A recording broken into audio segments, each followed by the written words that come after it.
We go. We're live.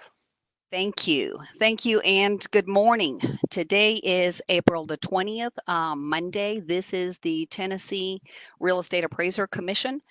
My name is Roxana Gamusio. I am the Executive Director for this commission, and I thank you for giving me the opportunity to be able to do this telephonically during these unique times. This meeting is needed to take care of some board business, and we're going to handle all of those steps, and then the July 20th commission meeting will, God willing, be normal and in our building. And I want to again thank our commission members that have been available to look at all the documents ahead of time and participate today. So if you could, everyone make sure to have your mics on mute, and we have a link to the website if others need to join us as well. So we will go through the agenda. The agenda is also posted online for anyone that needs to follow it. We're going to try to stay with it so it won't be more confusing.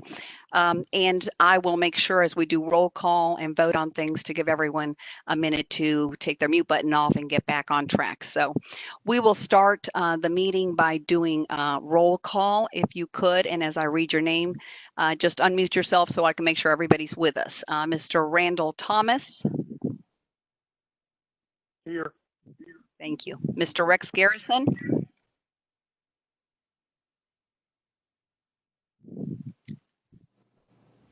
Here. Thank you. Dr. Warren McCara. Here. Thank you. Mr. Jason Bennett. Here. Thank you. Mr. Jim Atwood. Here. Thank you. Mr. Brett Mansfield. Here. Thank you. And last but definitely not least, Ms. Michelle Alexander. Here. Thank you all. We have all members participating, which is, of course, quorum. So we have taken care of roll call. The agenda notification of this meeting was posted to the Commission's website on April the 15th, giving everyone plenty of time to look and review what we were doing. So that was properly posted. I am going to turn over the meeting for a minute to Anna Matlock, and Anna is the attorney for this program, so she may read on the record the statement of necessity. Okay, this is Anna Matlock. I'm going to read into the record a statement of necessity. This is a telephonic scheduled meeting of the Tennessee Real Estate Appraiser Commission.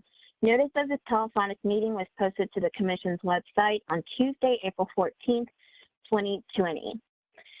As there is not a fiscal quorum present, a statement of necessity will be read into the record and filed with the Tennessee Secretary of State as required by statute.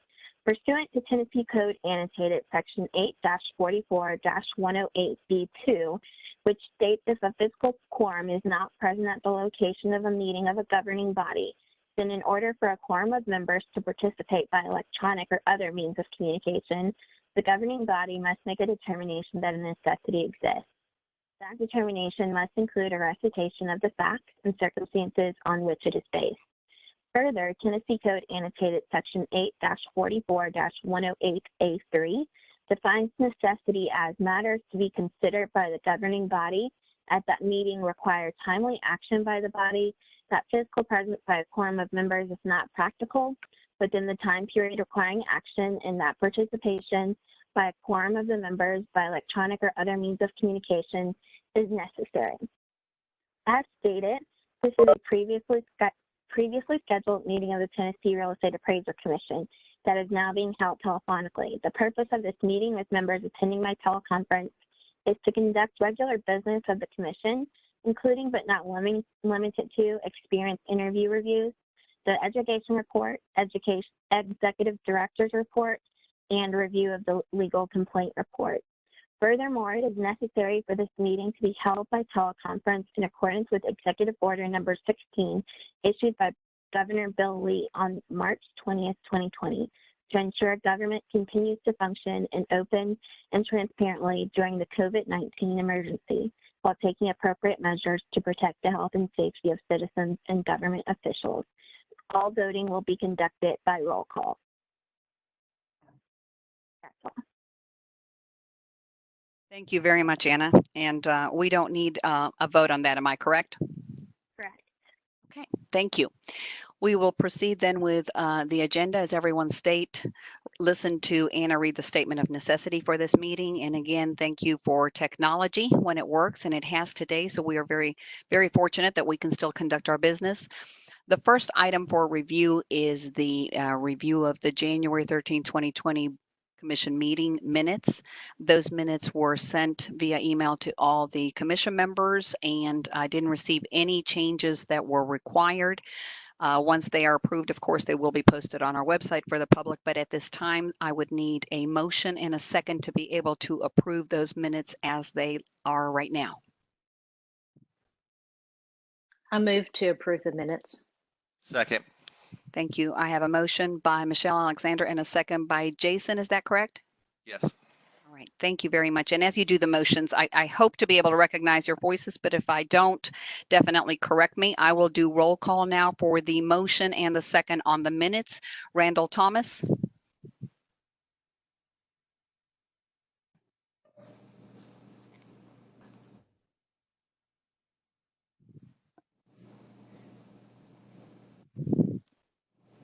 Randy, if you can unmute and just vote that you agree with the motion. Every one of these motions we do, unfortunately, is going to have to be through roll call.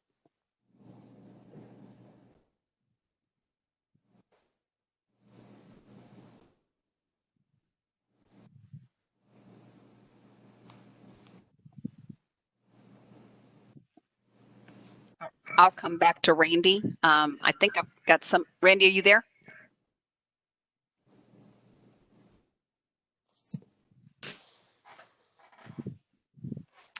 Rex Garrison. Aye. Thank you. Dr. Warren McCarran. Aye. Thank you. Mr. Jason Bennett. Yes. Jim Atwood. Yes. Brett Mansfield. Yes.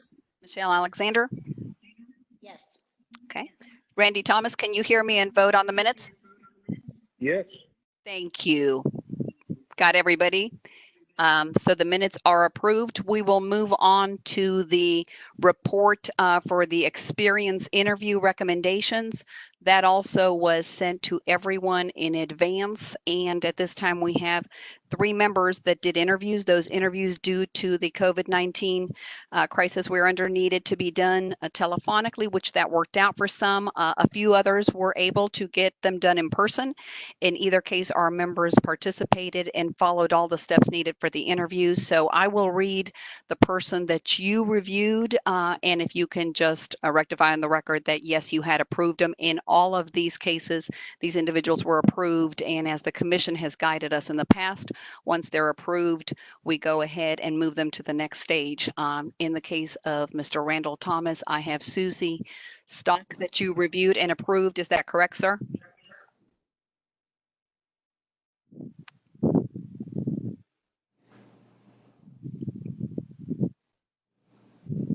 Yes. Thank you, Randy. I got you. Perfect. Mr. Jim Atwood, you had 3 individuals that you went and reviewed the documents for, and this was, I believe, in person in your case, Mr. Lester Self, Ms. Summer Sisk, and Mr. Todd Paris, and you recommended all those be approved. Is that correct, sir? Yes, but I met with one. The other 2 were electronic. Perfect. Perfect. That works. Thank you, sir, for clarifying that. And next I have Mr. Brett Mansfield. You also were able to conduct 2 interviews. Those are for Hunter Berner and Cody Wiggins, and I have a yes on approval for those. Is that correct? Correct. I'm also met with Caitlin Grant. Okay. Is Caitlin approved? She is. Yes, I met with her. So Perfect. I'm updating my records to approve Caitlin Grant. And so if we could, I will do a roll call to approve all the names that were read on the record by the 3 commission members that were able to review our applicants so we can move them on to the next phase. And so we don't need individual motions. We're going to rectify these names and go back through roll call, and I'll give everyone time to log in. I'll start with Randy Thomas approving the interviews as they've been stated.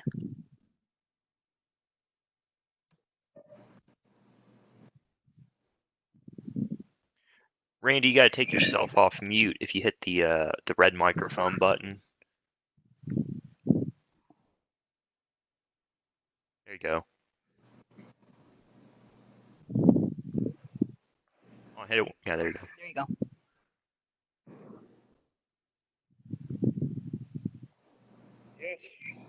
We hear you now. Are you approving them, Randy? Yes. Thank you. Rex Garrison, Yes. Warren McCara, Yes. Jason Bennett, Yes. Jim Atwood. Yes. Thank you. Brett Mansfield Yes. and Michelle Alexander. Yes. Thank you. Okay.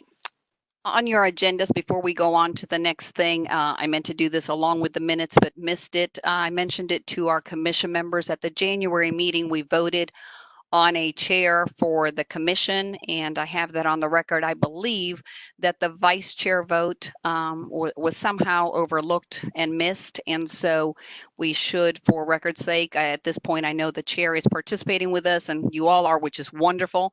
But if we could have the conversation for vice chair and then a vote, we do need that to be done each year. So I will wait on the commission members to make a suggestion. If anyone has a second suggestion, we will do those, and then we'll do a vote and I guess a second motion on each of the names as they come up. I would nominate Rex Garrison. I would second that. Okay, so we have a motion by Ms. Alexander and a second by Jason Bennett, and this is to nominate Mr. Rex Garrison as vice chair for the commission. Are there any? And that was me, Brett Mansfield, on the second. Sorry. Thank you. I appreciate it. I'm sorry I confused the names, but that might happen again. Okay, so we have a motion by Michelle Alexander and a second by Brett Mansfield to recommend Mr. Rex Garrison for vice chair of the commission. Are there any other nominations? Okay, hearing none, I will do roll call for our vice chair, and we'll start with Randy Thomas, Yes. Rex Garrison, Yes. Dr. Warren McCara, Yes. Mr. Jason Bennett, Yes. Jim Atwood, Yes. Brett Mansfield, Yes. Michelle Alexander. Yes. Thank you. That takes care of kind of old business, so we're in good shape. We're going to move on to our education report. And as the commission members know, the education report is handled throughout the month by Dr. Warren McCara. And so as he approves courses, we update our information as we need additional information. Our administrative manager for the program, Caleb Darnell, as well as Will Best, work very closely to obtain these. So you've gotten the spreadsheet in advance, Dr. McCara.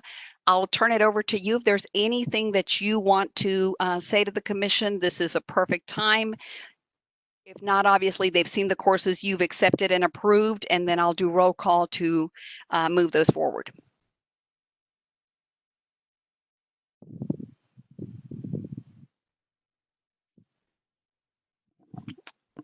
And Dr. McCara, you've got us on mute. If you can hear me, if there's anything you wanted to add, there you There go. we go. I'm sorry. I hit Good. that twice. You hear me okay now? Can you hear me? Hey, okay. Yes, sir. Yes. There are 5 course and individual course approval. The 5 course approvals are all continuing education. There is 1 online course and the other person courses, and then the individual course approval application. I move to that all these courses be accepted for approval by the commission. Wonderful. So Dr. McCara is making the motion to approve all of these courses that you've reviewed. Do we have a second? Second. Second. Okay. I was able to hear Rex very clearly, so we have a second by Rex Garrison, and I will do roll call to approve the education report as provided by Dr. Warren McCara. Randy Thomas, Yes. Rex Garrison, Yes. Dr. Warren McCara, Yes. Jim Atwood, Yes. Jason Bennett, Yes. Brett Mansfield, Yes. and Michelle Alexander. Yes. Thank you. That takes care of our education report, and I will mute myself and turn it over to Anna so she can handle the legal report and rule updates. Okay, so actually Preston is going to handle the first 5 complaints, on the first 4 complaints on the legal report, and then I'll do the represent, and Shalina will do her other represent. So we got an email basically beforehand. We requested to see if anyone wanted to pull any cases and to discuss, and we are going to discuss all of them.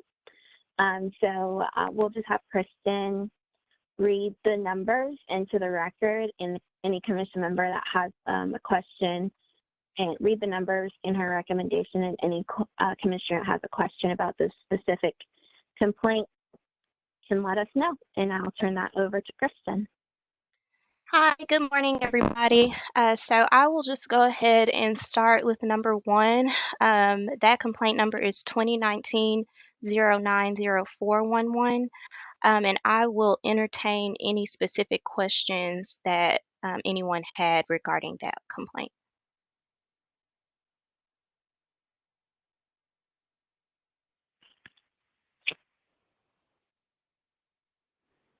I'm sorry, and my recommendation was a $1,000 civil penalty for the failure to respond on this one. Do you want us to add any recommendations? If you feel that you would like to add any, if you want to modify the recommendation, you would need to make a motion for what modification you'd like to make. Well, I was thinking, and I want to hear from my fellow commissioners on here. I was wondering if we should recommend a course on sales comparison and report writing.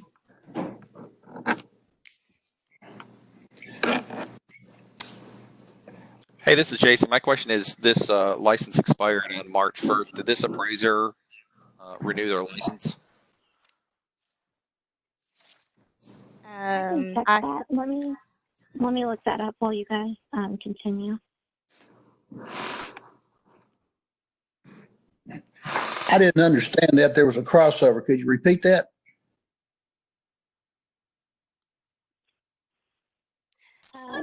Go ahead, Anna. Sorry. Jason had a question to see if the person has renewed their license, and I'm going to check that in the database real quick. Okay. As far as we know, the appraiser has still not responded. No. Is there a requirement in law that they have to respond? Yes. Okay. If we were to vote on a $1,000 civil penalty, that does not close the complaint, does it?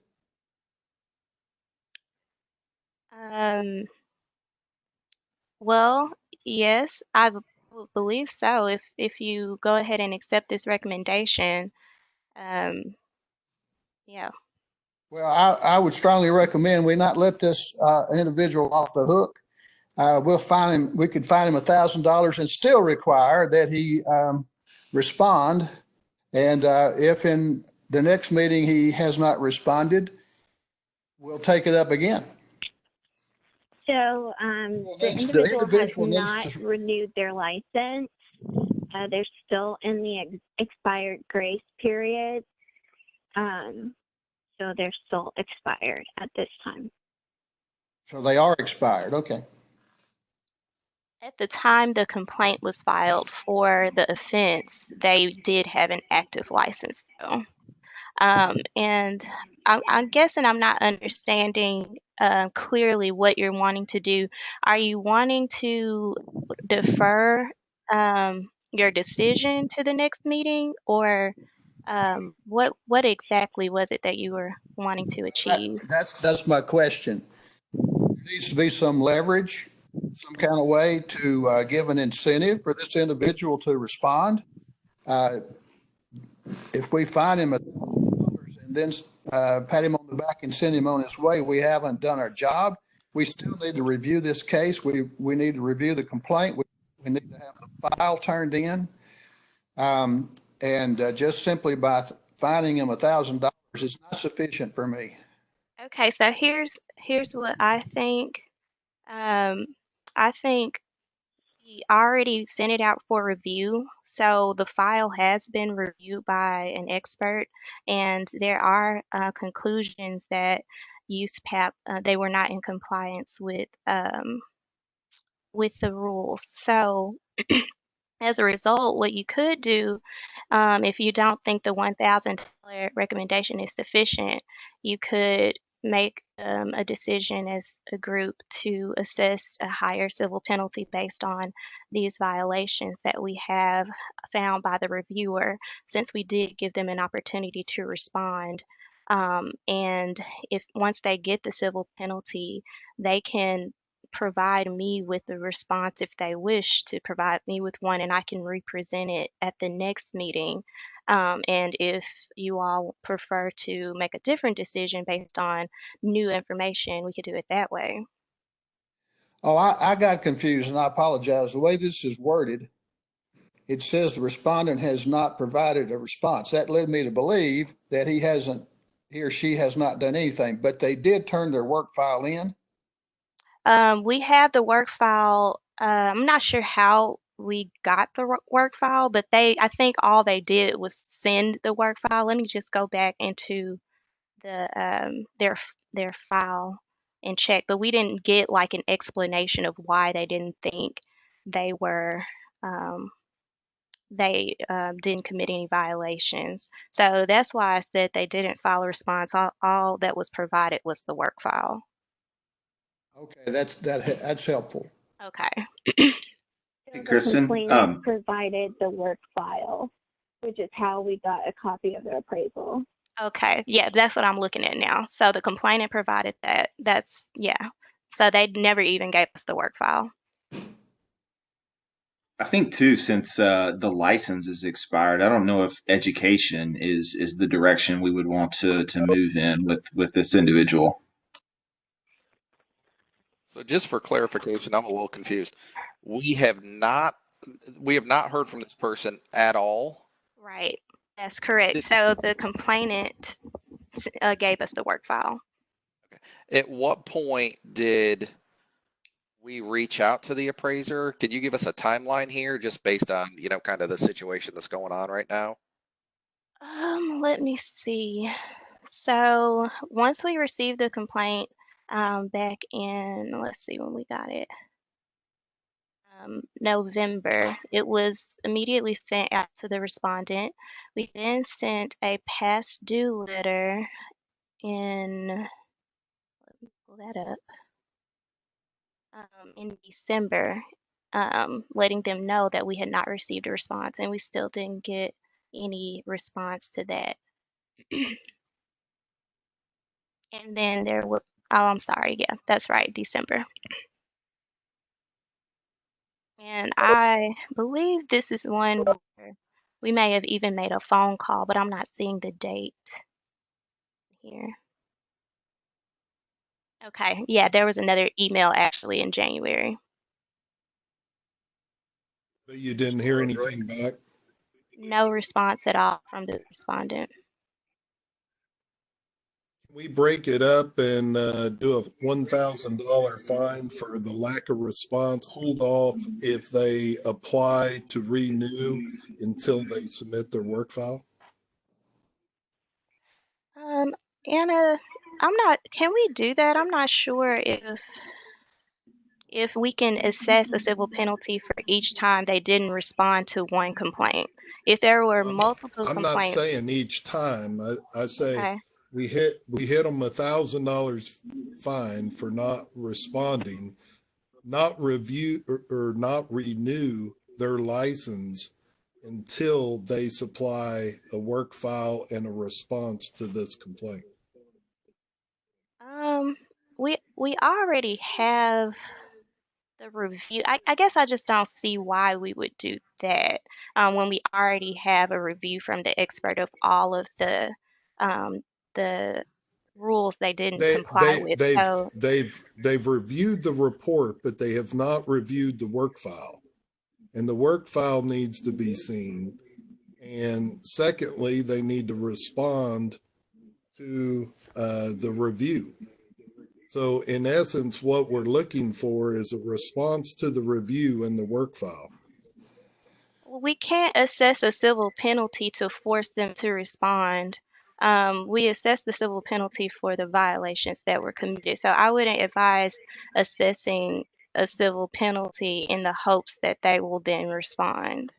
Okay, To have like a reason. we do that on a later case that we have. My understanding, we opened up an administrative review or something where they're combined. There was a case where we issued $1,000 fine for not responding, and then coursework. I'll scroll down here and look at it. Okay, is this? I guess it's 5 and 6. Okay, Correct. that's Anna's. Can I clarify something? So we cannot withhold someone's renewal. So the renewal and discipline are completely separate. So what will happen is whenever we send out someone's discipline, it is an offer to settle. So they are able to accept or decline that offer. And so their renewal is completely separate and apart. But if there's outstanding discipline, their file will be flagged and show that they have an outstanding civil penalty owed. So I would, when we typically give this information out to expert reviewers, we give them a copy of the appraisal report, and it looks like everything that would normally be in the work file has been submitted to the reviewer. So I think what Kristen was kind of saying, if you want to assess a civil penalty for failure to respond, and an additional civil penalty for the violations found in the report, that can be done, but we cannot prevent them from renewing their license.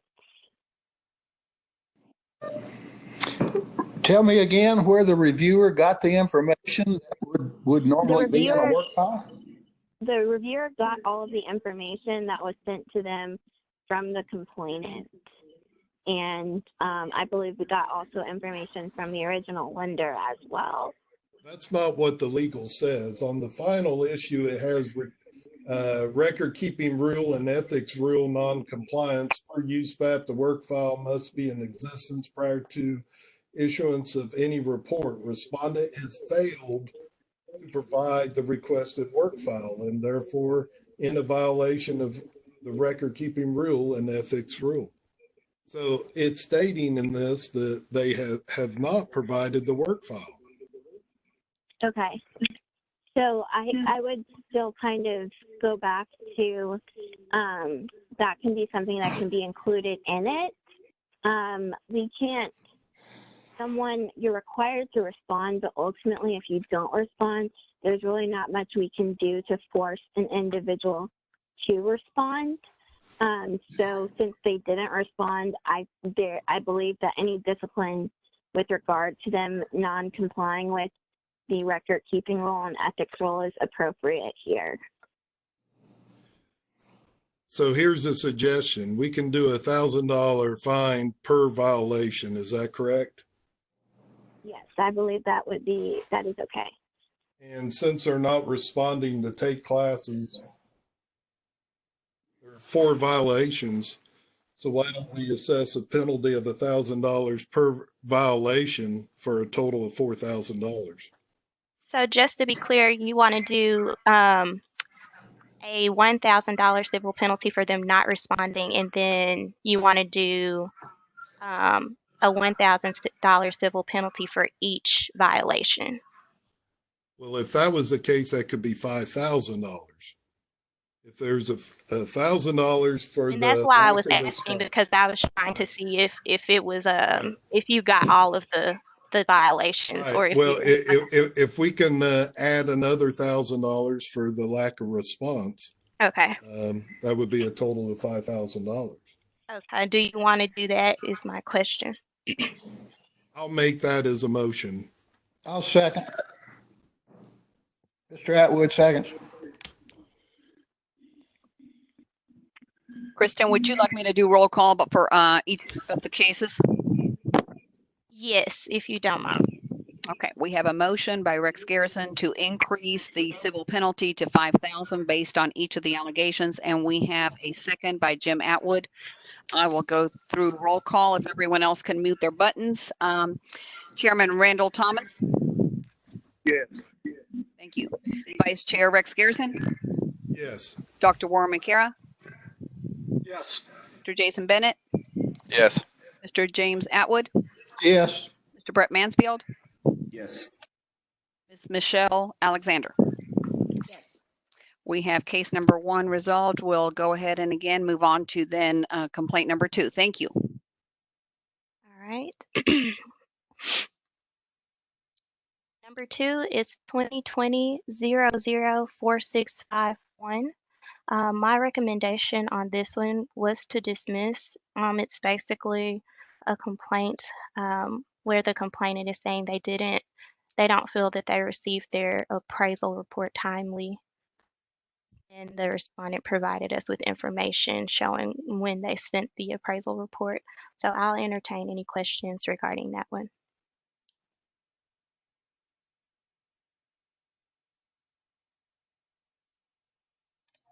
I'd make a motion that we accept council's recommendation.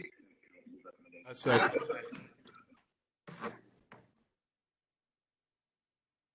Thank you. We have a motion by Brett Mansfield and a second by Mr. Rex Garrison. I will do roll call for case number 2.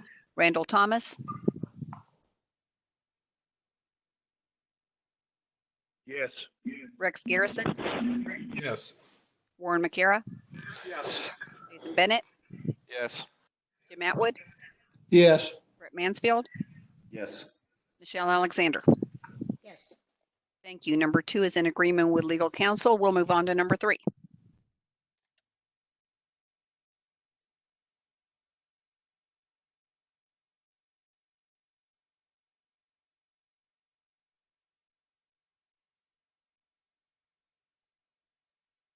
Kristen, you're still on mute. Is number 3 your case? Yes, I forgot I was mute. Guys. Okay, so number 3 is 2020-002971.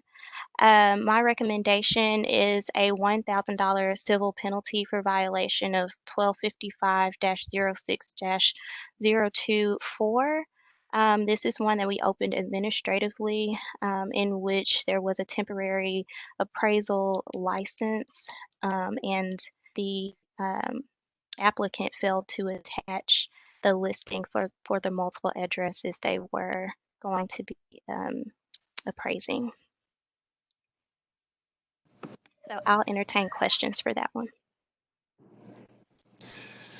First of all, I would ask the question, do multiple addresses require multiple applications?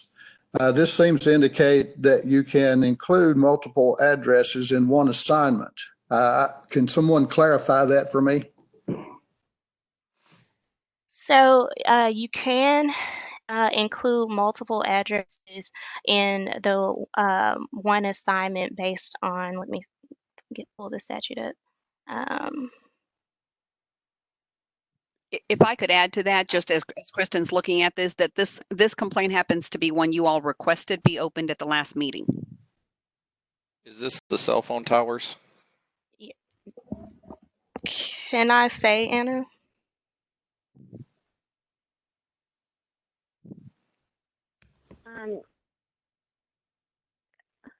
Yes, that's in conjunction with that complaint. Yeah.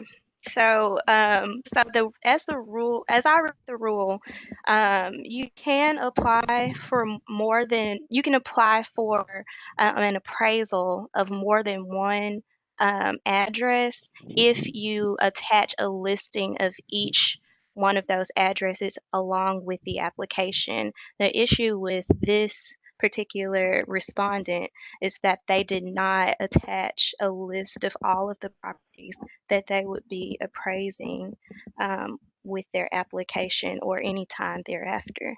So as a result, they were not in compliance with Rule 1255-06-2024. Okay, and building on that question, it indicated here that the individual could not, on the online application, find a place to put those additional addresses. Is someone familiar with that online application that could explain if that's true or not? Yes, so Anna and I went to the website to see if there was any ambiguity as to whether you can upload those with a separate attachment. And there is a specific document that leaves blanks for you to fill in the separate properties and the addresses that you can attach at the point where you're uploading the application. So I don't know.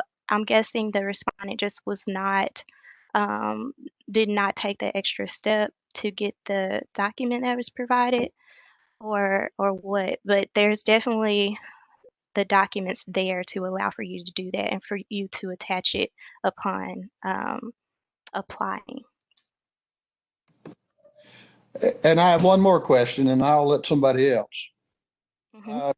The respondent indicated that these were valuations and not appraisals. Therefore, if that's true, they would not have needed to have applied for a temporary license anyway. Has anyone determined if the actual reports are appraisals or valuations? So before I got here, this has been going on for a while now, and the attorney before me sent it out for investigation when the complaint was filed against the other respondent who is in conjunction with this respondent, and that reviewer assessed the work file and the appraisal report and determined that it did fall within the definition of appraisal. So we have sent that out to confirm that we have an expert who would say that that would constitute an appraisal.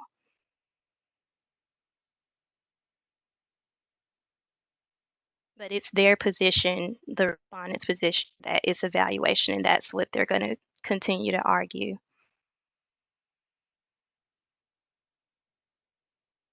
If it was not done for a bank, they cannot do an evaluation. If they are doing it for an individual or a company, it can't be an evaluation. And that's a valid point, which is why we're not accepting that this was just considered a valuation. And also based on our expert review of the whole report, it would not be considered a valuation.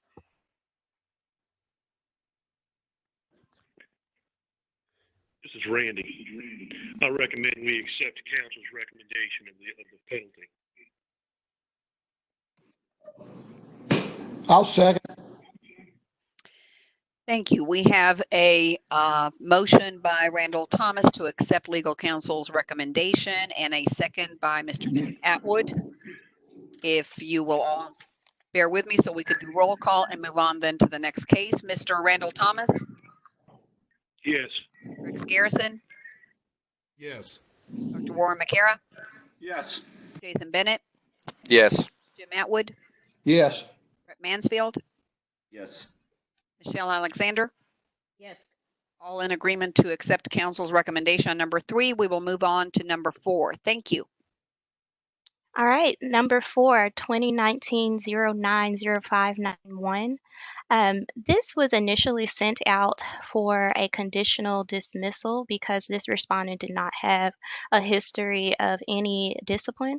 However, once we sent the conditional dismissal to the respondent, they rejected it, and as a result, my recommendation is a $1,000 civil penalty for violation of various use PAP regulation or rules. So since they did not want to do the conditional dismissal, I just didn't see what other choice we had here. My question is, did this appraiser understand what a conditional dismissal is? Yes, they just did not want to accept it, reached out and said they didn't think that it warranted a conditional dismissal or that they did anything wrong. So they declined to accept it. I noticed that there Struggle. were Go ahead. is there, well, not a couple courses, but some of there were a residential site valuation course and a sales comparison course. Is that still part of the recommendation for a penalty? No, the new recommendation is just the $1,000 civil penalty. However, that can be amended through motion if you all want to continue with the continuing education. I would move that we include those two courses as part of the penalty. I'll second. Second that motion. Thank you. We have a motion by Dr. Warren McCara and a second by Ms. Michelle Alexander. And the motion is to accept legal counsel's $1,000 recommendation along with the two courses that had originally been proposed under the conditional dismissal process, which is the sales comparison and the cost approach. If I got any of that wrong, if either of you could correct me. Roxana, just so those courses would be mandatory. The conditional Is gone. Okay. So if this is proceeding, as I understand it, this will remain on the appraiser's actual discipline. It's no longer conditional, which conditional means it's not really part of your history of true discipline. We're able to take care of it and it isn't on your record. In this particular case, both courses are still being recommended by 2 commission members as well as the $1,000. So if I'm understanding, yes, this won't be counted towards their continued education. correct. And by waiving the conditional piece, it is not your continued education. It is actually courses on top, over and above you have to take. So we have a motion and a second. Unless I misunderstood, I'm going to proceed with roll call. Not seeing that I've not interpreted this correctly, we will start with Randall Thomas. Yes. Thank you. Rex Garrison. Yes. Warren McCara. Yes. Jason Bennett. Yes. Jim Atwood. Yes. Brett Mansfield. Yes. Michelle Alexander. Yes. Thank you. We are on to complaint number 5. If you can all mute your buttons for me while we move on to the cases. Thank you. So number 5 and number 6 are represents. They are together. So number 5 is 2018 091301, and number 6 is 2019 050891. So both of these matters, well, one of the matters was presented before the commission at the last meeting for failure to accept the conditional dismissal, and the commission decided to issue a civil penalty. So I reached out to the respondent who also had an additional outstanding complaint and was able to come up with a new recommendation for both of these complaints to settle the matter. So the new recommendation is a 30-hour sales comparison approach, 15-hour course for highest and best use, a 15-hour report writing course, and all of those will be completed within 180 days above and beyond any continued education requirements in the assessment of a $4,000 civil penalty. Does anyone have any questions for me?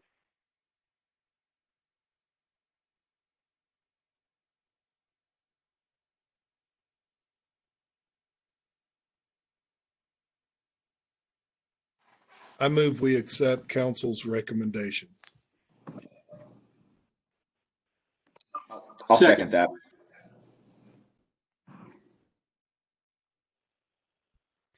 Thank you. We have a motion by Rex Garrison and a second by Brett Mansfield to accept legal counsel's recommendation on number 5. Unless there's anything further to discuss, I will do roll call. Mr. Randall Thomas, Approve. Rex Garrison, Approve. Yes. Dr. Warren McCara, Yes. Jason Bennett, Yes. Jim Atwood, Yes. Brett Mansfield, Yes.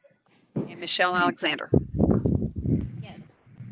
Thank you. Everyone in agreement with number 5. We move on to 6, which is our last complaint. Can Everyone I, else? can Yes. I ask a question before we go to 6? We have a deadline of 180 days on that particular complaint. And I mean, I guess they could do some things online, but with our current situation, some of these courses may not be offered within 180 days. Is there any kind of grace period, or is there any way that we can help accommodate these appraisers if they cannot find the courses? Of course, we're willing to work with anyone due to the current situation. So I've already communicated with this respondent, and so I'll just, that information will be included in the consent order, that if they need an extension, they just need to reach out and it can be granted. Okay, thank you. So that I understand, because these are our courses, but because they're being taken in response to these complaints, they are considered to be continuing ed, and therefore they are allowed to take them online? Is that correct? So they are not going to be counted towards their continuing education. So because it is not going to be considered continuing education requirements, they are allowed to take these courses online. Okay. Thanks.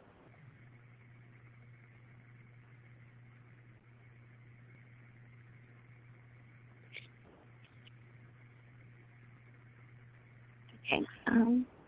I think we just have the last one, number 7 for Shalina.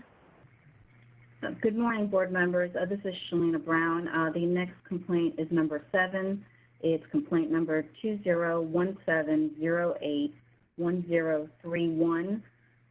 This complaint involves errors in the appraisal that resulted in a gross overvaluation.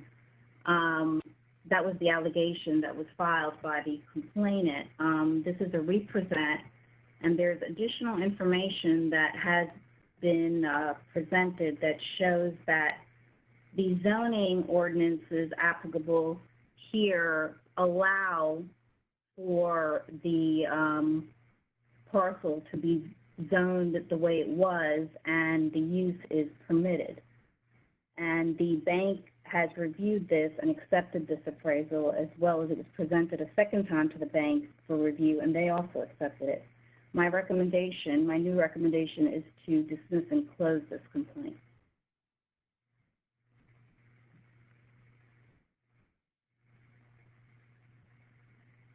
There's some things that I have concerns about on this one.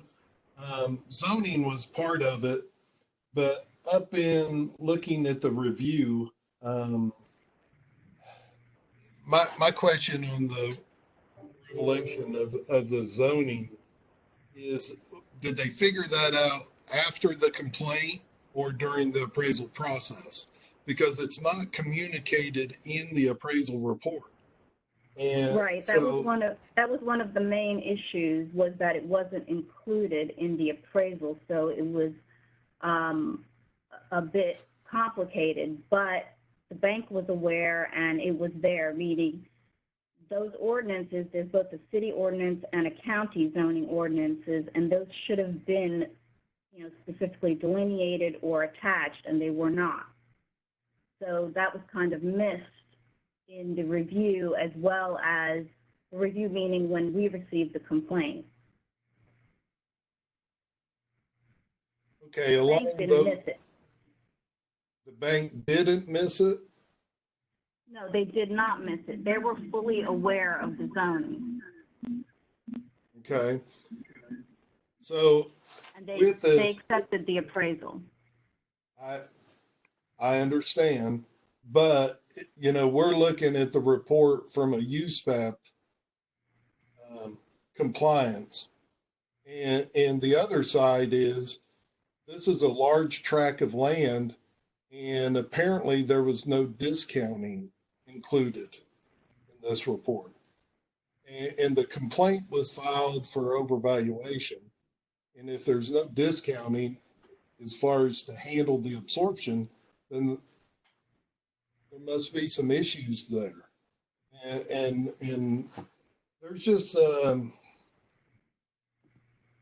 I have some concerns in what I read through this, and to come down and conclude a full dismissal. The other side is that back when we originally handled this, the other side comes back and they accept taking some classes. They just didn't want it to go on their record. So obviously they're accepting some guilt on how the report was written. And now we're working all the way down to dismissal. Well, if you'd like, we could issue some sort of a letter of caution or warning. That's where I was going, and I would recommend a letter of warning on this one, if anything. Okay. If you'd like to amend my recommendation to issue a letter of warning to the respondent in this case. I second that. Who was that on the second? Randy. Randy, thank you. I hear you now. All right, we have a motion for Mr. Rex Garrison for a letter of warning instead of council's recommendation to dismiss, and a second from Randy Thomas. If you could bear with me, and we'll do roll call on this last case. Can we, Roxana? wait a minute, can we have discussion? Oh, absolutely. Yeah, I would be opposed to this 100%. My vote will be no. This is a highest and best use issue. The appraiser did not perform adequate highest and best use on this property, did not, as far as I can tell, determine even what the highest and best use is, except in some generalities. And I think this particular report indicates a misunderstanding of what highest and best use is. And I think the original recommendations to take these courses should stand. So that's my comments on it.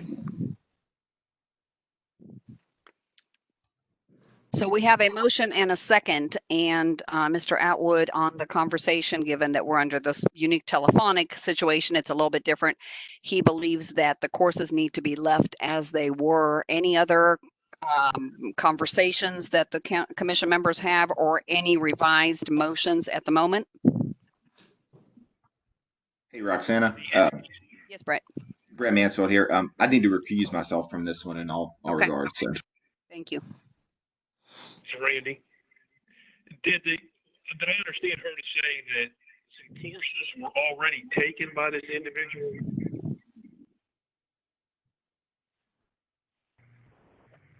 Shalina, Mr. Thomas is asking you a question. I'm sorry, could you repeat that? Yeah, did I hear you say that some courses had already been taken by this or accepted by this individual? The courses? Yes. No, I don't believe any courses were taken. Okay.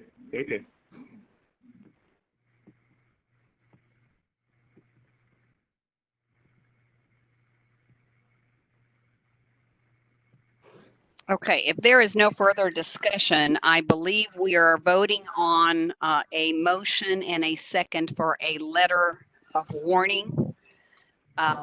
So I will continue with that motion to see if it passes. Mr. Randall Thomas.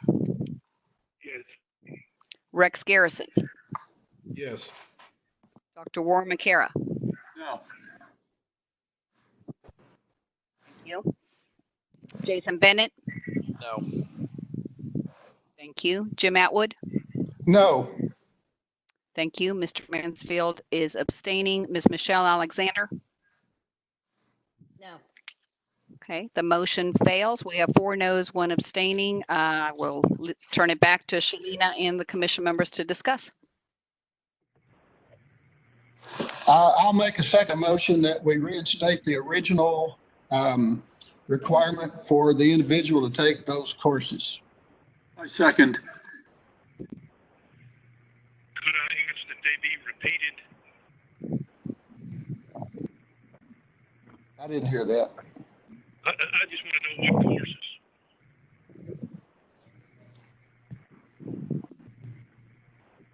It's looks like to me it's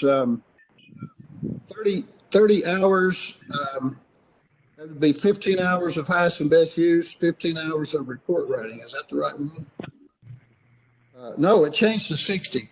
The commission voted to authorize consent order for 60 hours, 30 hours general highest and best use, 30 hours of report writing.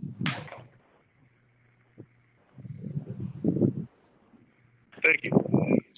We have a motion by Jim Atwood, and was the second by Mr. Brett Mansfield?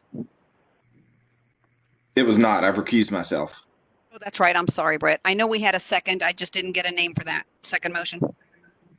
It was Dr. McCara. Dr. McCara, thank you. All right.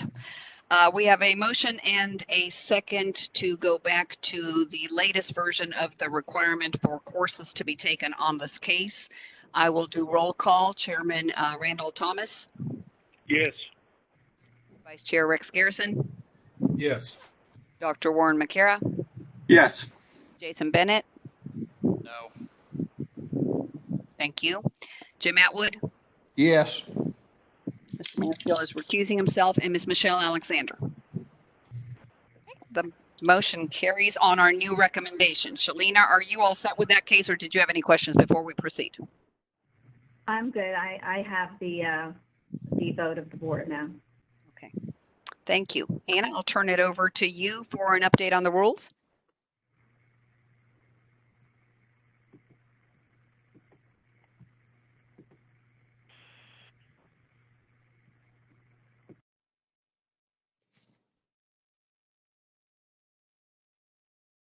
Hello, can you hear me? Yes. Okay. Hear you. Sorry. So as you know, we have 3 sets of pending rules right now. And if you are subscribed to our e-notify messaging system, you should have received notifications last week. So our proposed rules for the updates to Youth PAP updates have been filed with the Secretary of State, and those rules will go into effect if all goes well with General Assembly in July. The second set of rules would be the updates to the registered trainees. Those rules were also filed with the Secretary of State's office, and they will go into effect in July as well. The last set of rules that I'm waiting on is our rulemaking hearing for the continuing education. We are waiting on the signature for the Attorney General's office. I followed up with them last week. That signature should be coming soon. As soon as we receive that signature, it will be filed with the Secretary of State's office as well. So I would assume that those rules are most likely, I know they're going to be signed. They're going to go into effect and most likely in July, if not July, August. So we will have a resolution, hopefully, of our rules by August of 2020. Does anyone have any questions for me? I do, Anna. You said continuing education. Does that include the qualifying education principles and procedures that we approved for online? Where is that? Yes. So the QE and CE package are together. So they are going to be, that's the one that I'm awaiting the signature for. Okay. So as soon as I get that signature from the AG's office, those rules will be filed and most likely will go into effect Probably I'm thinking August of 2020. Okay, thank you. You're welcome. Any other questions?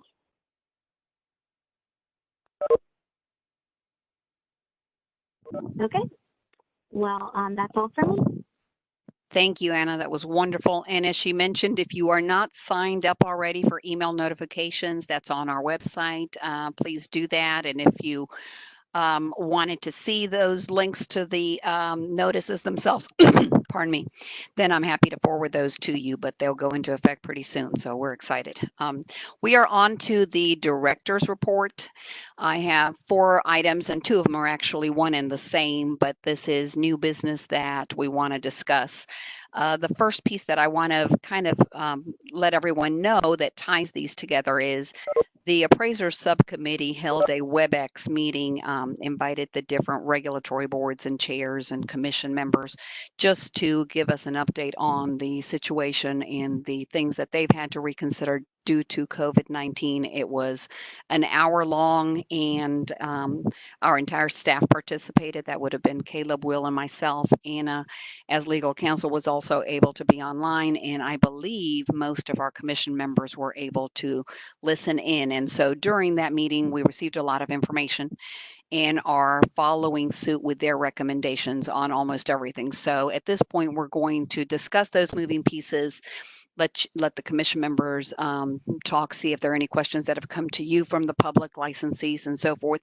And there are a few items we're going to need to vote on as we've proceeded to make sure our licensees do not expire. I will go back to the main piece, which is the appraiser industry is considered essential business. So as such, it is on one of the governor's executive orders. And with that guidance, we wanted to make sure that the licensees could continue operating and we could move on with these pieces as smoothly as possible. So the first item, pardon me, that we were going to discuss is desktop appraisals as those have come up. And Jason, I know that you and I talked about it. I did send you some specific answers that the AQB and ASC put together for this meeting. I'm happy to turn that conversation over to you because I know you've touched on it. And if, you know, it's nothing on this that we need to vote on, but definitely to discuss in case there are any other items out there that you think deserve clarification. So I will turn it over to you. Thank you, Roxana. What we had spoke about before, we actually, through Randy Thomas and some additional conversations that we were able to have with Fannie Mae, I think everything clarified. The only thing that I would recommend that everyone try and pay close attention to is that everybody's got a little bit set of different guidance for USDA, FHA, and Fannie Mae and Freddie Mac. We have specifically run into those issues several times over the last week where USDA requires a 2055, where FHA requires a 1004, and just knowing the difference and why they're doing what they're doing. But for the most part, I mean, it seems to be working pretty seamlessly. We're doing about 25% of our work is now COVID, quote unquote, appraisals, where they're not actually going into properties.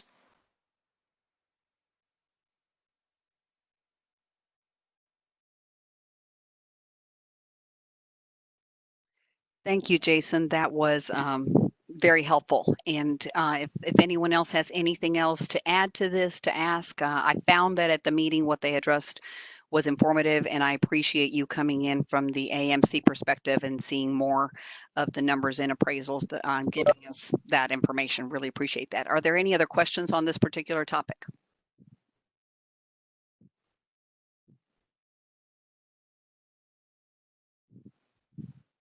Okay, seeing none, we will move on to the second item that I had on the agenda, and this is, as I briefly said, probably on there twice, and it is something that we've been addressing nonstop for a minute now. This is the virtual courses or asynchronous classroom delivery in place. Basically, how do we take the courses that are approved to be offered through the traditional method and can we do them virtually? And so again, on this conversation, this was a big focal point.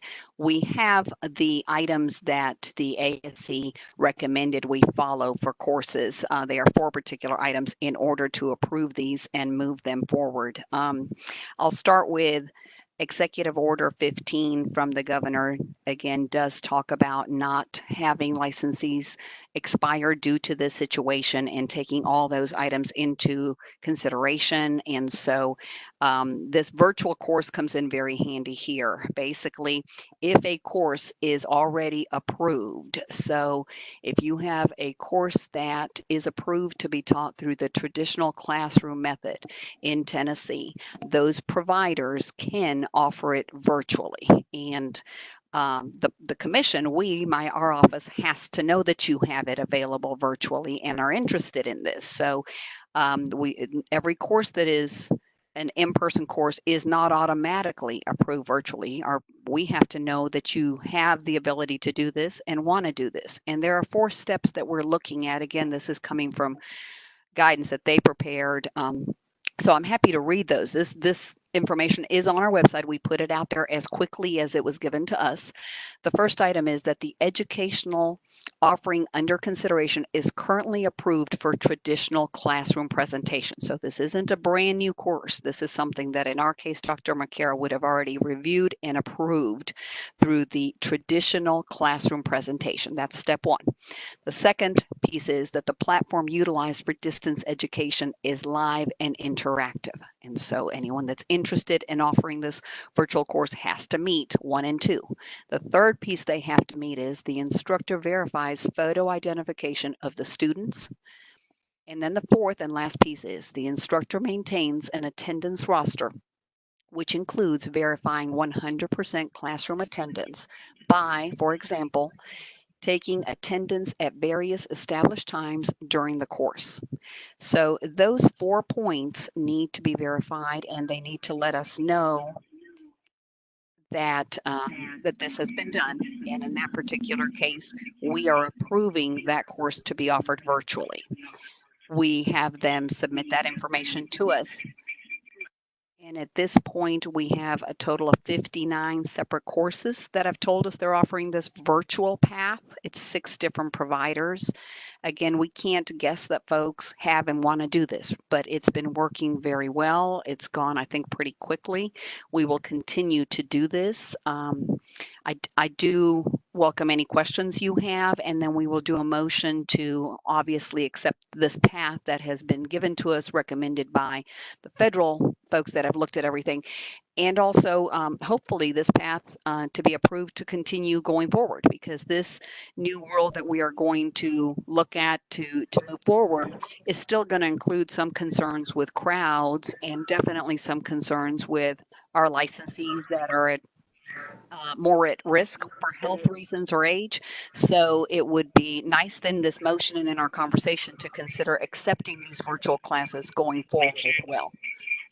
Hey, Roxanne, this is Randy. I have a question. Randy. Yes, sir. This is CE, not qualifying, right? Correct. Correct. And that is one of my points for those that participated during the call. Qualified education was touched on, and through the ASC, the Appraisal Subcommittee's website, you can review what they've discussed, and I recommend that to all of our licensees that are listening. They just simply couldn't have hundreds of people participating, or we wouldn't have gotten anywhere. But they touched on AQV and unfortunately on qualified education. Unfortunately, qualified education at this time could not be adjusted during the crisis. They just couldn't move to accepting anything, I guess, that everyone thought would still protect the public and move the industry forward and work for qualified education. So yes, that is delaying some of our new applicants coming in, but the continuing education is what they drastically made this adjustment on, recommended every state approve, and that's all we're discussing right now. There was no major adjustment proposed for qualified education. Okay, thank you. Hey, Roxana. Yes, sir. Yes, I think that we definitely have to look at this. There's not an educational provider out there from public to private elementary schools that aren't incorporating some sort of this. And is there going to be a time frame, or are we just saying it indefinite at this point? So that is a great question, Brett, and I welcome that conversation. From what I heard during the meeting, and that applies to my staff because we later then talked about it, we don't believe it has to go away. If the commission has a concern, then we can address that. But at least for now, if we motion accepting these virtual courses in the review of the federal and the education, the AQB, even when they review the information, as long as those 4 points are made, the original approval is for the classroom in person anyway. So we've already vetted the course. It's definitely out there. You said it exactly accurately. Many industries have moved to virtual immediately, which is different from the online. You know, it's your same coursework. So it would be my desire that if we are voting, and it sounds like you agree with it, that the motion is to accept these. If something happens and we're given guidance later, then obviously we can bring it back and have the conversation. And at the July meeting, I am more than happy to give an update of anything else the ASC has presented to us. You know, we're in constant communication with our auditor. We reach out anytime we're in doubt. This is an essential industry that, from our emails and calls from licensees, we haven't had that many. I believe they're still out there and doing the tasks and jobs they've been given by banks or individuals, and have adjusted to this new world the best that they can. So pulling back the virtual courses could set us back. Is there anything that we can do from a qualifying education standpoint in a set period of time? We don't know when this is going away. I mean, we could be 6-8 months down the line at this point, but you're saying right now that hasn't been discussed. It has been discussed. They have not proposed anything different or new. I think in the meeting that they held, it was very evident that you know, the different organizations, the AQB, the foundation, the ASC, the directors of those organizations were having the conversations. They just didn't have a perfect solution yet to propose to us for qualified education. So it's ongoing. And I would imagine they would welcome direct feedback from the experts in the industry, yourselves. Here's what I would propose for qualified education. So we have nothing else to vote on or recommend for that if they haven't proposed anything for us, you know, to adhere to move forward. Because our qualified education, as the commission members know through the rules that are moving now, are a little bit more limiting anyway than the federal, right? So I think it's something that at the July meeting we have to address. We've received emails with that specific request. We are delaying people from joining and need to change our qualified education. And I think a lot of us, I would agree with that. The problem is our rules are holding us back on that. And because our federal agencies, the ASC hasn't pushed a new, better proposal, we're kind of stuck right now. At the July meeting, I would like to look at what else do we do, because the rules that are about to go into effect allow some online, but it's limited. If you all will recall, we specifically chose which courses had to be online and didn't address virtual. So I would task each of you, not that you have a lot of downtime, but if you can during this time, think about qualified education and consider the virtual new methodology and see what we can propose at July. And if new rules can start moving for qualified education, there's nothing that says we can't do that.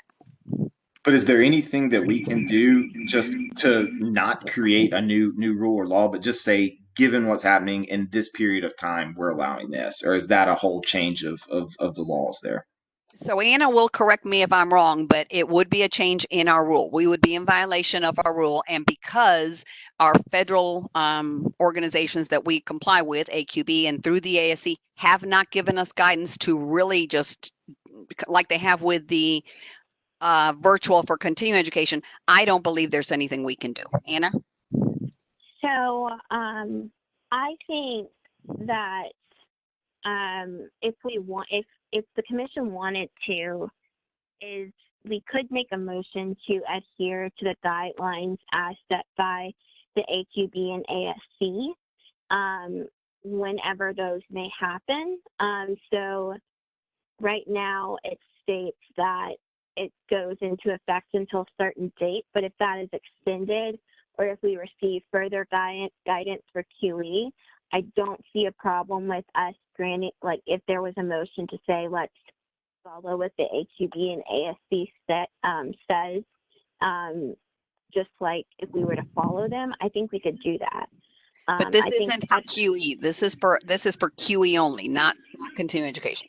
Right. I'm saying if guidelines came out about QE, gotcha. I think the commission could make a decision to follow the AQB's suggestion for QE. Does that make sense? I don't see a legal obstacle, since what we're doing right now is not exactly for what we're doing right now for CE is not in accordance with our rules, but we're making an exception. I think that if the ASC or AQB at any point issues a directive, because this may be ongoing for QE, I think that the commission could agree to adopt that. Perfect.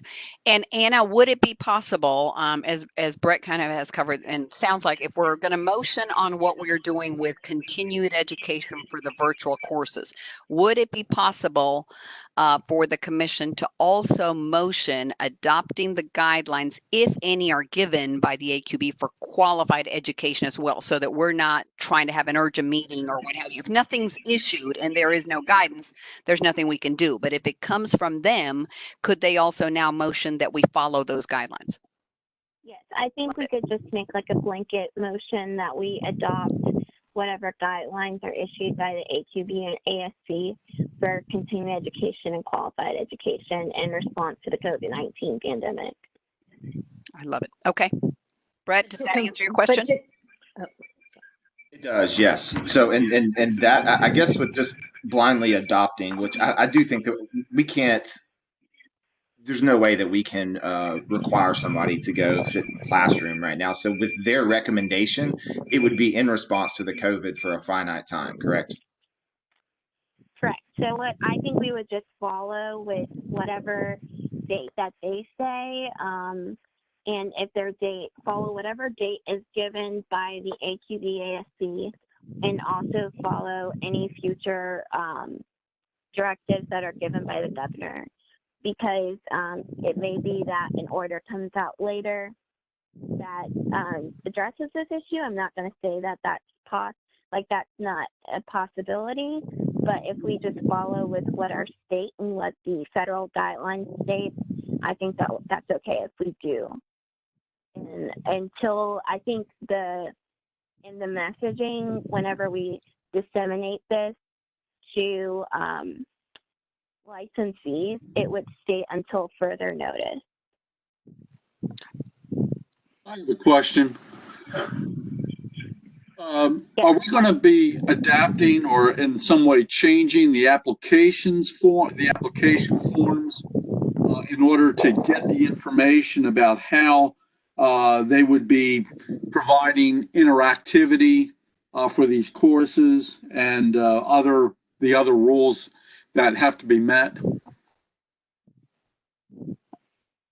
So, Dr. Marcari, you mean on the application we have for the courses, the course providers themselves? Are we going to change it to ask them if they're offering it virtually? Yes, and if they are, how they are going to provide or to demonstrate that they are meeting the requirements of things like the attendance and the interactivity. How are they going to achieve interactive education with their participants or with the people taking the course? Got you. So that's a very good question. As of today, we have not updated the form itself for them applying for a course, because the mandate or recommendation we received from the AQB and ASC was that the course has already been approved. So it is, it starts with that number one, educational offering under consideration is currently approved for traditional classrooms. So their recommendation wasn't if it comes in brand new and also offers virtual. So that's that's why we haven't changed our application. We've added the link to this, the document with the 4 questions, probably just thinking this isn't forever. This is for the next 2-3 months, and in hopes. But if the recommendation, as Anna said, we're going to simply follow what the AQB is accepting. If they proceed with accepting the virtual classrooms as the same as they would the traditional, then yes, we would update our form almost immediately to ask the 4 specific questions, or the last 2. How are you maintaining an attendance roster and verifying that 100% of the classroom is in attendance? We would make sure to incorporate those at that time. Thank you. Thank you. And I think that would kind of be on like a temporary basis, just for this time period, again, while these guidelines are going in. So any new courses would still have to go through the normal approval process, Dr. McCara, with you. It would just be that if the directive comes down and says that we're allowed to accept new courses, then we can do it that way. So it would not be something permanent. Thank you, Anna. That's very helpful. I have a question, actually a couple.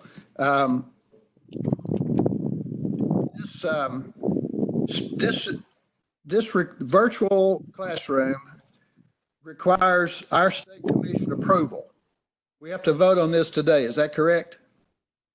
We have been following the guidelines and started to receive the courses that are wanting to be done. So we have 59 courses that have already answered these 4 points. So on the record now, yes, we do need a motion to continue moving forward with this, because we all participated telephonically, or most of us, and had no concerns, and we're getting guidance from the experts, the AQB that looked at this.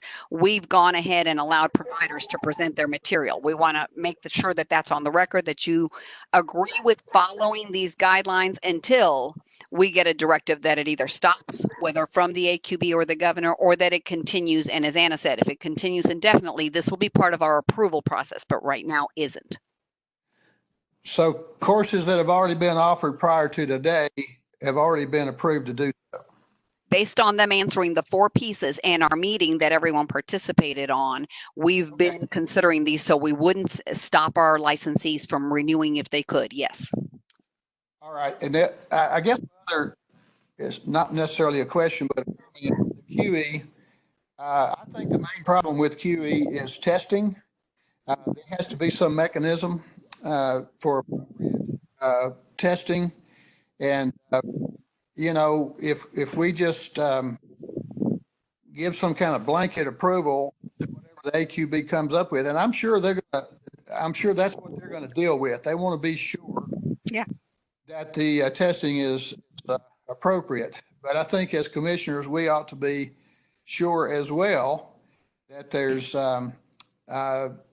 testing that's going to be performed where, cheating cannot take place and that type of thing. So we should be concerned about that.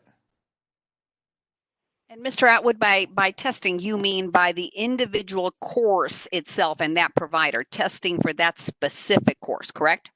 That is correct, yes. All right, thank you, sir. Yeah.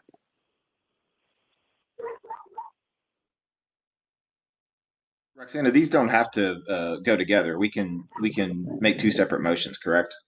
You can. At this given time, we don't have guidance for qualified education. So Anna's recommendation I actually like, which is if the commission sees fit, the motion can be to adopt guidelines given for CE, which we know now exist, and QE. Those would be if they come in the future, since right now there are none. We aren't really approving it because we haven't seen it, but they could be 2 separate motions. It's basically to follow the guidelines we're being given by the AQB that's coming, and the Appraisal Foundation, and they've reviewed everything. So that one we need because we know we all want it and need it. Mr. Randy, I'll make a motion that we accept the guidelines as they have presented them.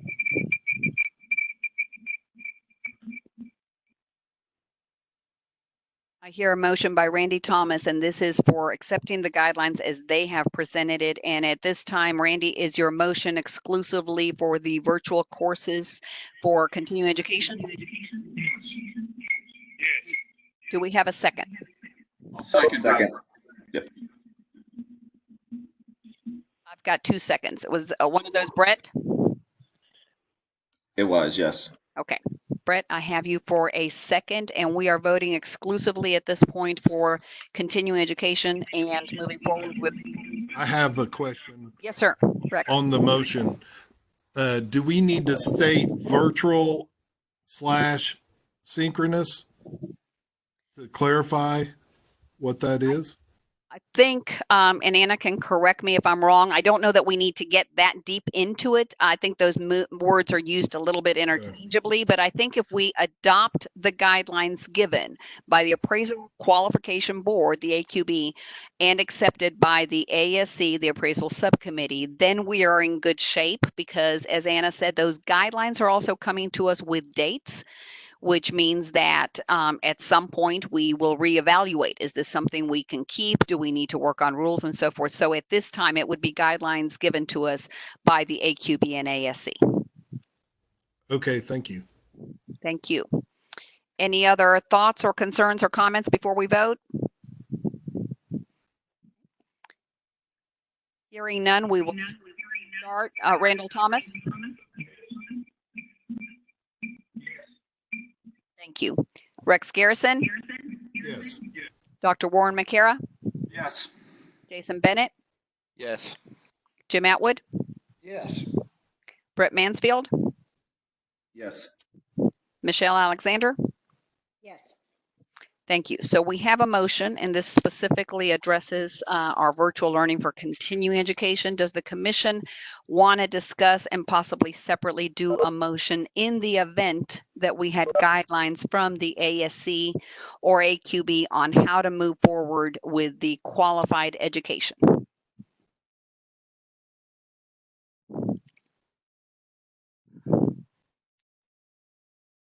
Okay, hearing none, we're going to leave go ahead. I would say so moved. So basically what you just said, Roxana. On qualified education? Yes. Okay, so is that a motion then to consider Yes. guidelines if they come through? Okay, so we have Yes. a motion from Rex, and this particular motion specific to qualified education.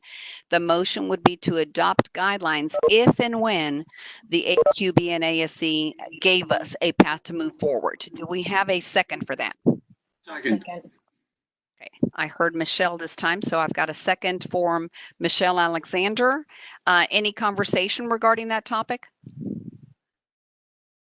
These guidelines we will all conclude are going to be similar to what we receive for continuing education. They will be thought through, studied heavily, and they'll probably have an expiration date as well. So if there is nothing else, we will. I do have a question. Yes, sir.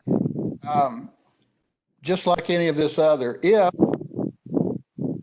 in the event, unlikely event even, might come up with guidelines that we really would not approve, can we rescind this vote down the road? Anna, Bring another motion up to rescind it.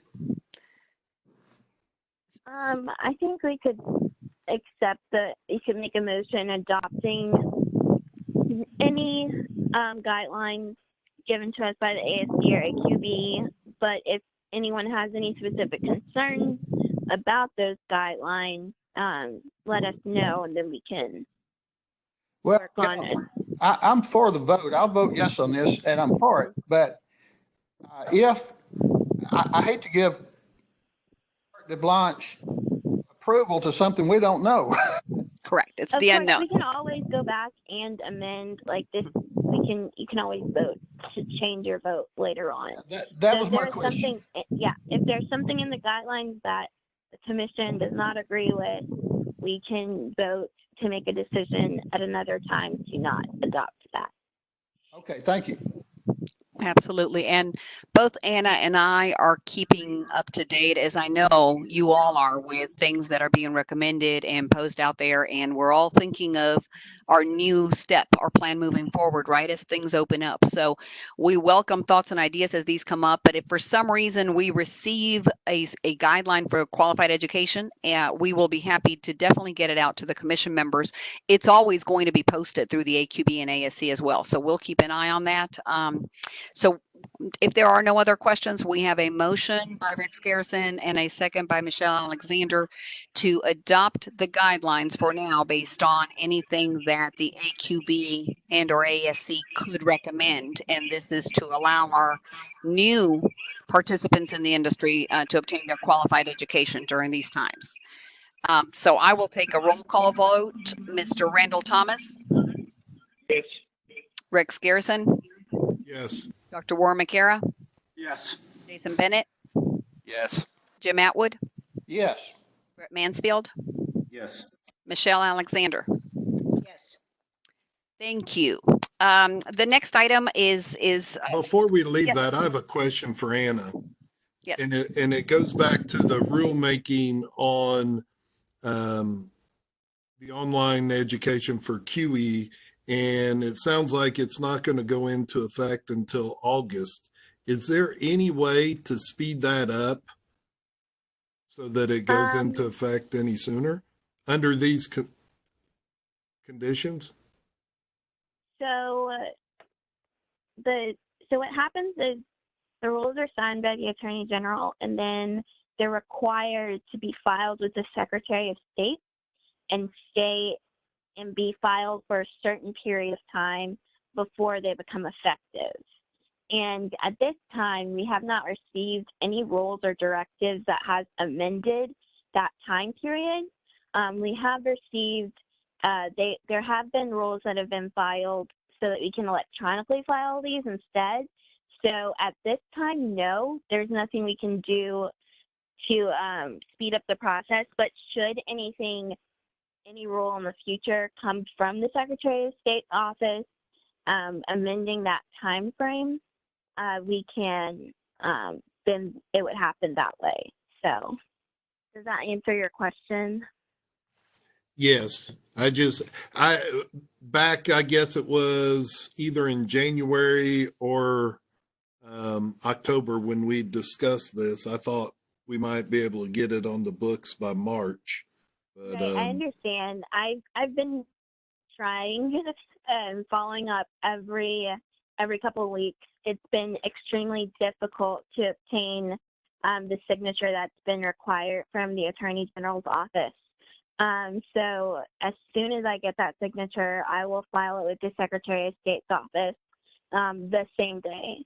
But we've had some unforeseen delays, which is to no fault of the commissions at all. So I'm doing it as fast as I can with, at this point, it's out of my control when the signature comes.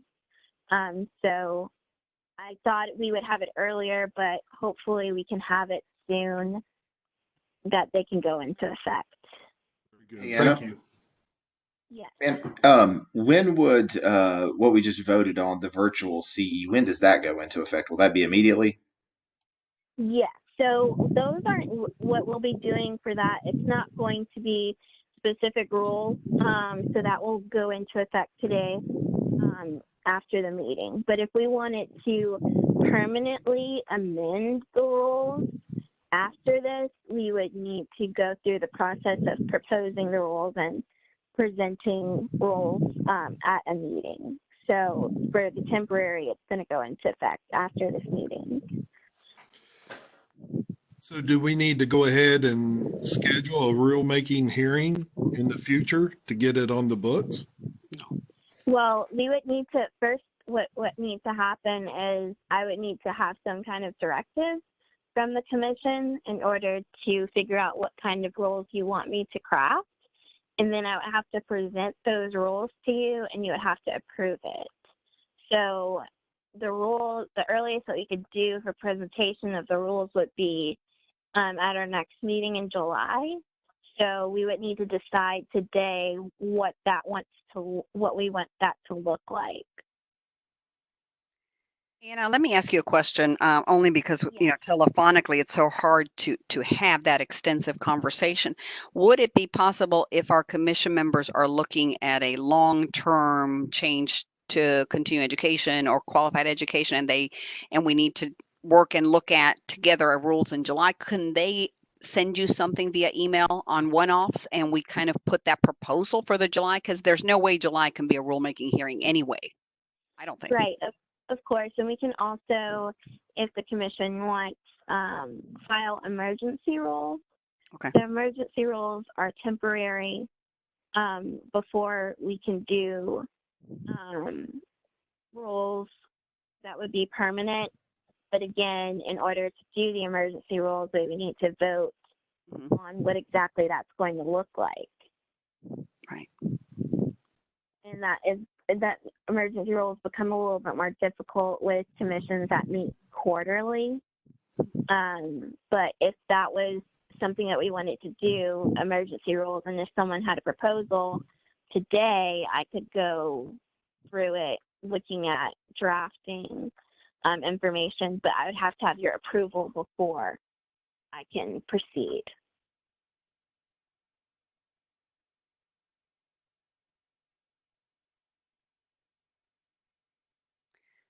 Thank you, Anna. I think that's some guidance to our commission. If you all think of something that we can start to put together and Anna can work on for the July meeting, she definitely can. So let's give qualified education and continuing education some thought. We just approved the guidelines for the virtual courses for continuing education.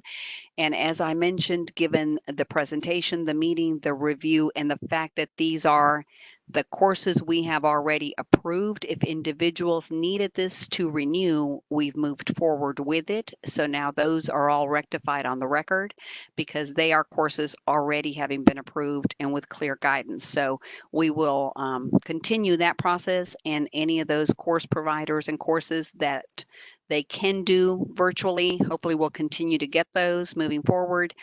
I have two other pieces that I want us to touch on, and then welcome any other questions or comments from the commission. Definitely, I want to read on the record, if I could, Executive Order 15, and this ties in with our last piece on our agenda, which is the extension to licensee certificates and to the renewal timeframe. Mr. Atwood sent me this question as we had the conversations, and we knew we'd be participating in that telephonic piece. And this came on early on during COVID-19 when businesses were starting to close, concern for individuals' health, trying to stay at home. All that prompted Executive Order 15. So under number 27, it states the provisions governing the initial issuance and renewal of licenses, permits, and certificates issued by the Department of Commerce and Insurance and the boards, commissions, and agencies administratively attached to the department are suspended to the extent necessary to give the Commissioner of Commerce and Insurance and the boards, commissions, and agencies discretion to reasonably extend the deadline for obtaining the required education, continued education, or in-service credits as necessary to respond to the effects of COVID-19. So under that guidance, we have made sure that our licensees did not expire and could continue functioning. We've created, and as you all know, Will is excellent in his expertise and his guidance to our licensees. We have 7 individuals that have needed this because we could not be in violation of our rule that says continuing education is 50% online and 50% in person. And we could not let individuals take 100% online due to that rule. So trying to be courteous of this order and follow a governor's order and at the same time not violate the rule, what we've done is those licensees have not expired as this tells us to, and we've manually tracked what they're deficient in. So we've allowed them to renew, and Anna, of course, has been vital in all of this, drafted a letter that we've sent each of the 7 individuals saying, your license is renewed and here's what you're missing. In other words, if they could take anything online, they did. If they could take virtual courses that have been approved, they have, which is why we only have 7. So I think it's really great. We'll keep up with these as our new world opens up and they're able to do more. As virtual courses open, we will recommend that they take those. But for now, they've been extended by 60 days after we get back to a new sense of normal. I just want to make sure to have that conversation, see if the commissioner has any questions or concerns. That's what we've done to make sure individuals can continue to work because you're considered essential workers. And at the same time, you're not putting your health at risk. Hi, Roxana. I do have a question on that. So they are getting renewed, Yes, and the renewal date would be the standard 2-year term? correct. We cannot necessarily impact that technology. It would make it harder. Whereas us tracking individuals one-on-one, following up, sending them a letter, all that we can do. Their license file will reflect the date of the CE, but it's something obviously that the auditors also understand completely. So we will make that final continuing education course that they take and notate it that due to the situation, due to an executive order, this is what had to take place. Okay, and if they don't happen to complete that 60 days after the end of this, then they will they come as a complaint or will they automatically go inactive? No, it would be possibly 2-part, and we're happy to ask our auditor as well for some guidance because it could happen. We're hoping it doesn't, right? But if and when it does, we have 2 options. They do not meet the requirements for renewal. They were given a courtesy renewal, I'll call it, due to the unique situation, and we hope we can work with them, handhold, and get it right. If we don't, we can definitely open a complaint because I do believe then they violated the trust that the commission has given them. We want to make sure to make everything available. And now the commission's given us approval of all these virtual courses, and I expect more will be coming in now. So they have options. There would be no real true reason to make a difference for them to not complete it. And once we have guidance from the ASC, we very likely could put them on inactive status. So we will look at all those. Okay, so but as for right now, we're updating them. The information's going to ASCs. They're still showing active. They're not going to have any issues. No issues at all. No one, you wouldn't know one from the other. We do, and 7 is not a large number, continuing the 2,000 or so that we have in the different ranks within our professions.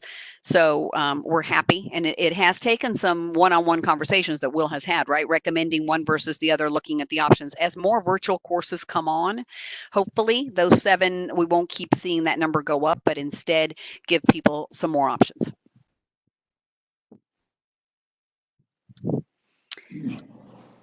Any other questions regarding this extension period, if you will?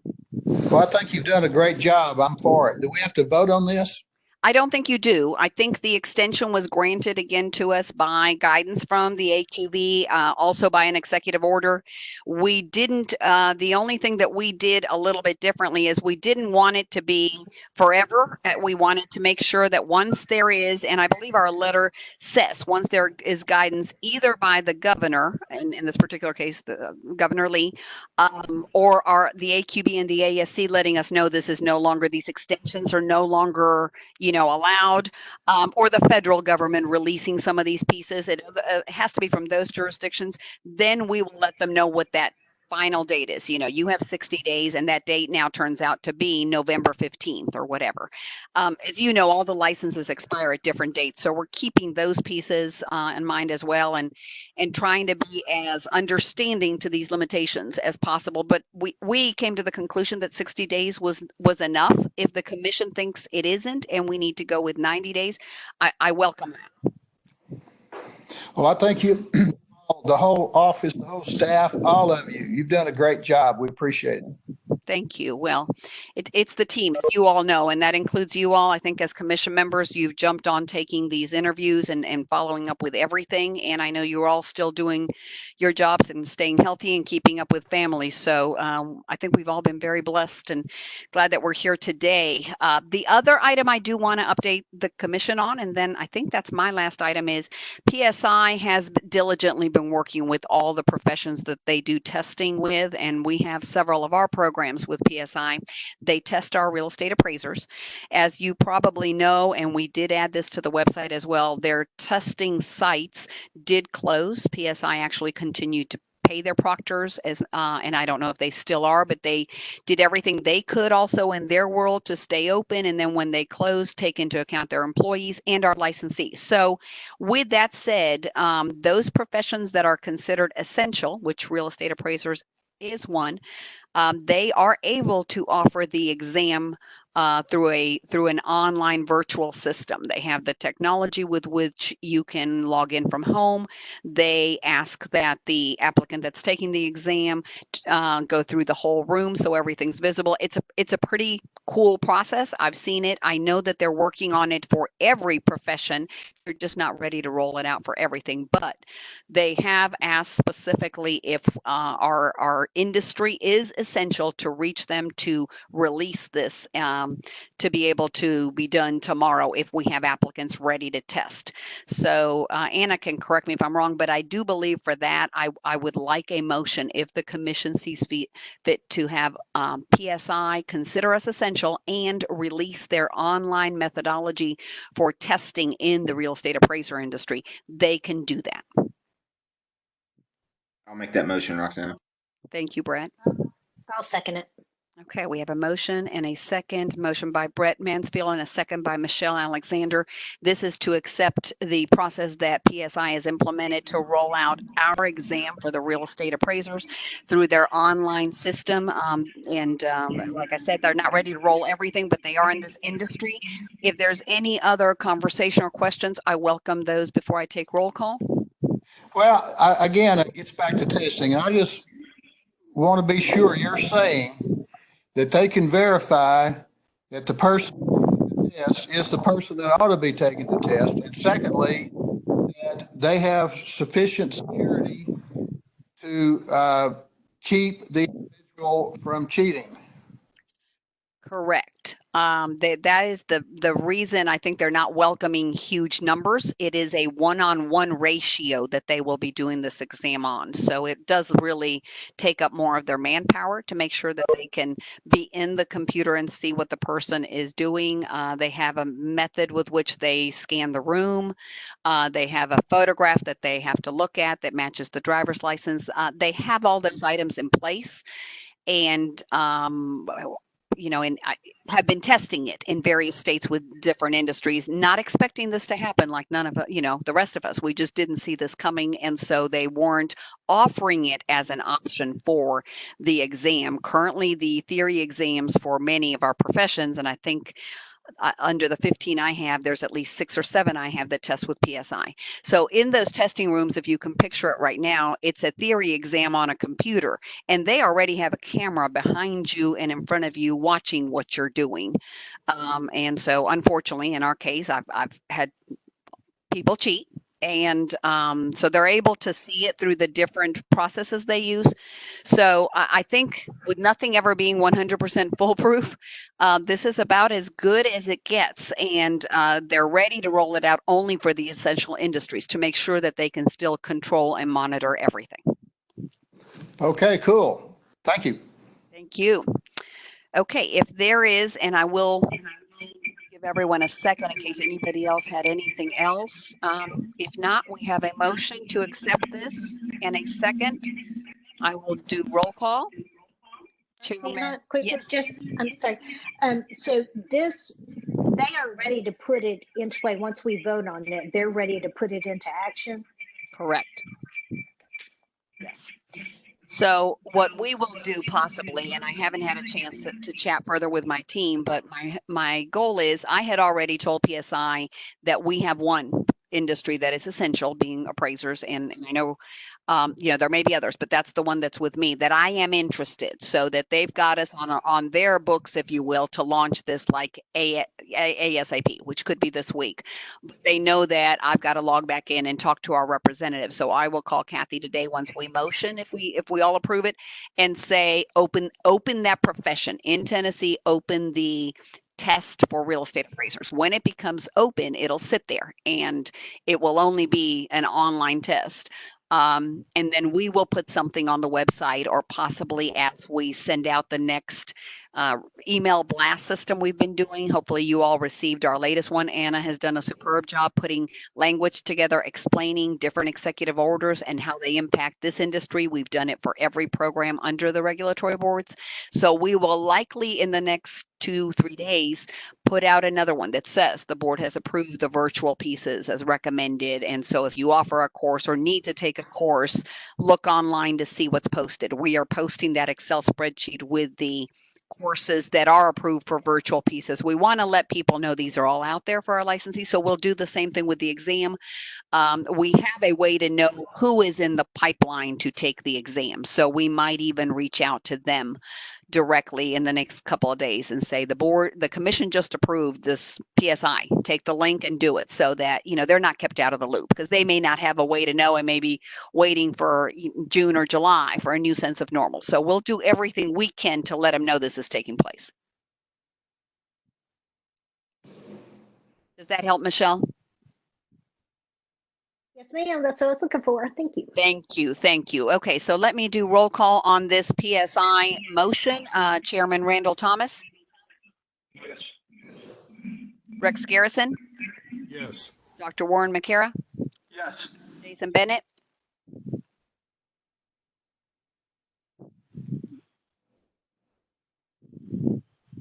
Sorry. Yes. You're good. We've all done it. Thank you, Jason. Brett Mansfield. Yes. Jim Atwood. Yes. Michelle Alexander. Yes. Thank you. You will all be thrilled to know I have nothing else. If there's any new business to discuss, I welcome that, and I will mute myself, and then soon after that, we will be able to adjourn. Hey, Anna, this is Jason. I had a quick question.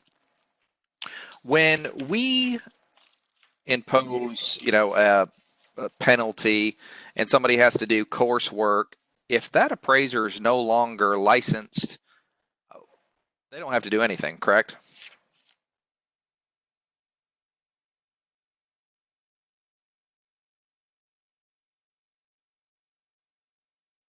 So if their license is expired, is that what you're asking? Yes, that's correct. If their license is expired. So technically, their license is, this particular person has a license that's an expired grace, which means they're still within the time period to renew their license, and they still hold a license with the commission. So it's just an expired status. The license hasn't been suspended or revoked. So I think that individual is still required to still complete the education. And as Kristen was saying beforehand, they were active when the complaint was filed against them. So I'm so sorry, guys. Cool. This actually was number 7. I was just, when Roxana was talking, I was reading through it. Their license went inactive on October 31st of last year. And that's why I asked. Oh, number 7 on the legal report? Yes, that's correct.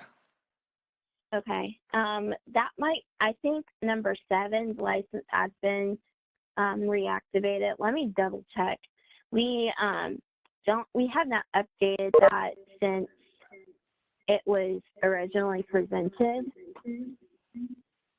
But let me check in the database real quick for you. Yes, so their license, they have renewed their license, and now it expires in 2021.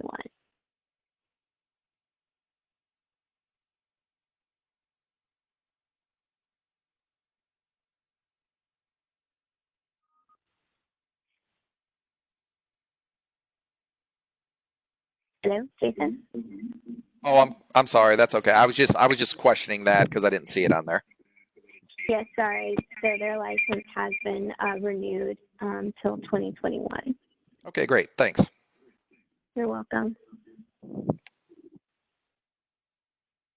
Are there Anyone have any other questions for me? any other questions or topics that we need to cover before we adjourn? And I know we all look forward to the July meeting and a little bit more sense of normalcy, but this was, I think we took care of everything that was brought up, desperately needed to be addressed, a lot of complaints that were discussed. And so again, I want to thank everyone. If there is nothing else, I will entertain a motion to adjourn. So move. Second. Thank you. We have our chair, Randy Thomas, and our vice chair, Rex Garrison. A motion for and a second to adjourn. I show 11:55 a.m. and I will do roll call to make sure everyone is ready to adjourn. And then can't thank you enough. Chairman Randall Thomas. Yes. Vice Chair Rex Garrison. Yes. Dr. Warren McCara. Yes. Jason Bennett. Yes. Jim Atwood. Yes. Brett Mansfield. Yes. And Miss Michelle Alexander. Yes. We have adjourned. I thank you all. I thank the members in the industry and public that attended. Anna, thank you so much, as well as the rest of legal counsel. I think this concludes our meeting, and the link to it will be posted online, and everyone's welcome to go ahead and close their links. Thank you very much.